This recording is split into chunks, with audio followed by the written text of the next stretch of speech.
Hello and welcome to No Nuisance, a what's what of what's what, a show where we scratch your itch. Whatever your itch may be, we scratch it. Internal conflicts are not new to us. We Indians are so conflicted that we have conflicts within conflicts, to the point where we really don't know what the conflict is about. India is a country where we can see unity in diversity, but only in our TV programs. Before going into today's topic, let me have some water. Would you like some water? Oh, I'm terribly sorry, I can't give you any. Huh? What? I said I would give you water? When did I say it? Anyway, back to the show. Today's topic is not a new conflict. It's the conflict that exists between two states. The conflict which exists for a century or so. The conflict that seems to have been sponsored by burn all. If you don't like something, burn all. Seriously though, it does seem to be the Cauvery water has some supernatural power which can set everything on fire, be it vehicles bearing registration numbers of either states or wit of the people of the media who constantly banged on this chest and sang the same song, "This bus is on fire." There were two agreements signed in 1892 and 1924, and somehow we just can't seem to come to an agreement, making these age-old agreements as important as terms and conditions of privacy policy on a Google account.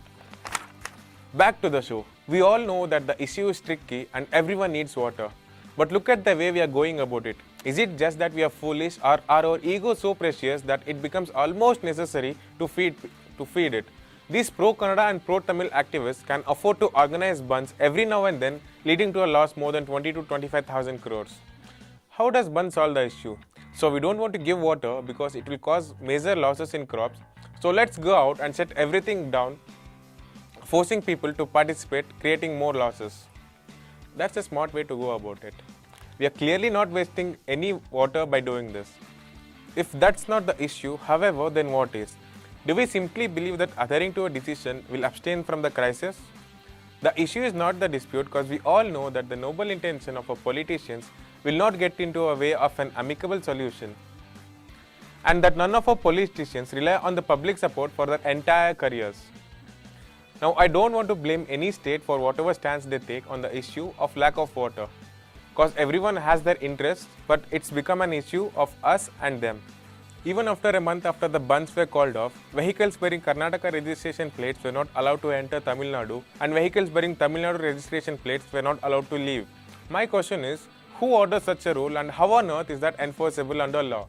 Can a state be so disconnected from the center that it can have its own law against the nation's law? That's not anti-anything, right? That's just being pro-state.